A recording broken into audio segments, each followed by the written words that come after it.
Back with my latest journal.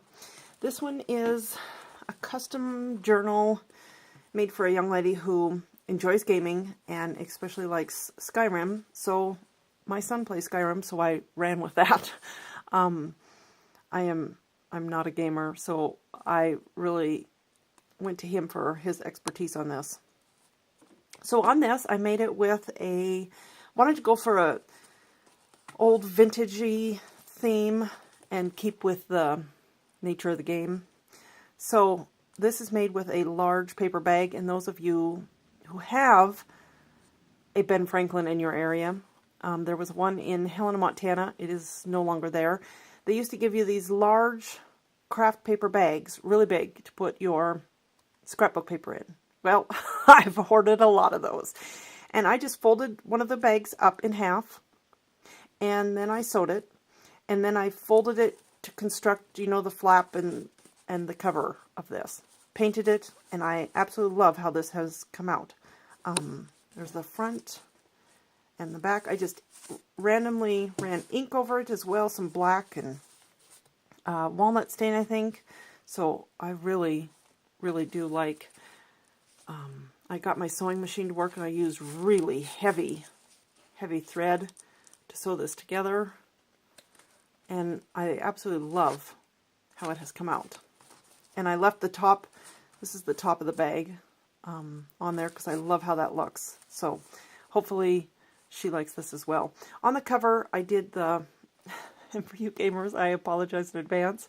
My son, if he was here, he would tell me what this is called, but he is sleeping. So it's the dragon emblem, I'm going to call it, because I don't know the correct terminology, and I apologize. I cut two of these out. One of them is in black for the shadow. The other one I painted a silver. I just hand cut these out. Then I did glossy accents on the silver one, just to stand out. I think you can probably see that, maybe not. I did several layers of glossy accents on there, and I love how this has turned out. I really do like that. So hopefully she does as well. For the closure, I just layered several, probably 4 or 5 cardstock pieces on there with a large brad, like a button-like brad, and this black twine on the closure. So inside, I have layered paper here. I thought this would be fun to write maybe a name, a quote, a date, something on. So we will see what she thinks, but I do like that. On the inside cover, both the inside and the back, all the images have been approved by my son, whether they were really part of the game or not. This image, I just printed both the front and the back. I printed on some coffee dye paper, wrinkled it up, flattened it out. I did that probably 10 times, and I love the effect it has given. I absolutely love that. I Mod Podged it down, but left the top blank, so you could write on here, you could put a picture. It's not glossy like I put the Mod Podge on top. So here I've done, for this journal, I went out and I have an old sewing machine that's been in the garage, and I've kind of contemplated, should I use it, should I not, kind of thing. Well, I finally dug it out because I really wanted to use it on this journal. So there is some random sewing in here. I tried to keep it to a minimum because it is a gamer's journal. It's not like a vintage girly journal with lots of sewing. So, but I had to sew some of the pages on here, and I like how it turned out, and hopefully she does as well. Index card that's been distressed in there, in that pocket. All the pages have been lightly coffee dyed, and then I did some stenciling on there, or just, a vintage photo in the stencil. Several images in here. I tried to keep the journal kind of blank so that she could write or draw or put pictures or, whatever she wanted.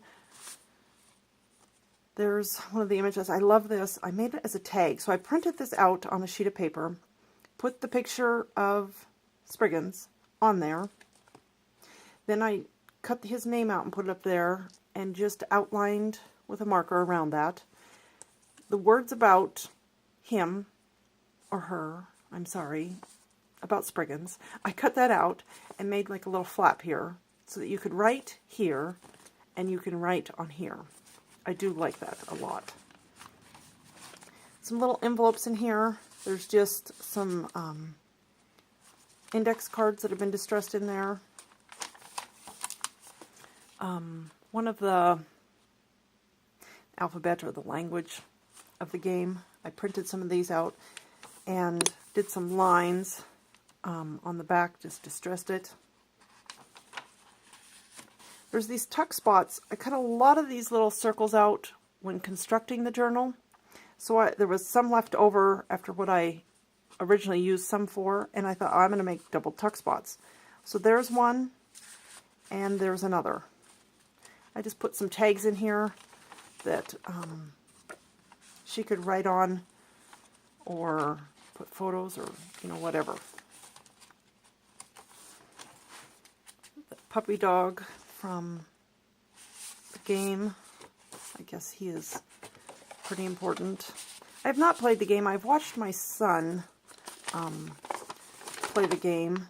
I do have to say I love the graphics in it. And I always thought it would be fun to do a journal about it. So here was my chance. I stamped a few images here with lines, because yes, I love my lines, and put it on here. I thought it'd be fun to do a date or, you know, a memory or something. There's a tuck spot. These kind of tuck spots, I punched these out in a circle, fussy cut them out, put them on a larger piece, made a tuck spot, and then I did glossy accents on the person. I love how those turned out. I originally meant to do them as paper clips, and I thought, no, I want them adhered to the page, so that's what I did. Here's one, but this is a double tuck. So there's a tuck back there, and there's a tuck in there. There's images throughout that speak to the game, like this. So I just made it a flip so that the inside could be used as well. There are 36 pages in here. That's 72 front and back sides that can be used. Some dragons from the game. And those of you who know the game, no, those are dragons from the game. I did not know until my son pointed that out to me. I did some typing of some random recipes for the game on there, just in some random spots. Another tuck spot. So if it's a single tuck spot, she's got glossy accents on her. Another dragon. Another recipe. Did some washi tape in a few spots. It's like an old map washi tape. Thought it went well in here. My favorite piece is this envelope. In every journal I make, I do make something that is just my favorite. And this envelope, for some reason, it is. I just made it out of the same coffee dyed paper, and it's where the middle of the signature is. I put another one of these alphabet or language pieces in there. And there's one of the circles. I just use that as a tuck spot. You can see the other side there. And you can write on the envelope. Thought that would be fun. Another image. I tried to use some washi tape that kind of went along with the pictures. So hopefully she approves. Another tuck spot. Here's a double tuck again. One and one in the back. Thought those were so fun. Left it blank so that she can do whatever she chooses. Index card in the pocket. Another dragon, another recipe. Another stamped image that I did. I do like the randomness in here, because sometimes with other journals it's not so random, but being the game and you know what it's about, I felt a little more free to, I guess, do that. And I love some of these images, like that one I really, really like. He told me what that character's name is, but I think it's something to do with a dragon. I'm so sorry if I completely messed that up. Another dragon, another double tuck.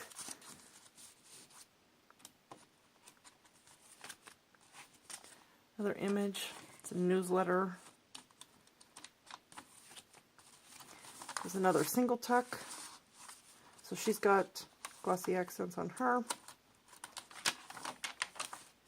Another pocket. This is the Skyrim calendar. I really like that. And a journal card in there. Index card. Another double tuck.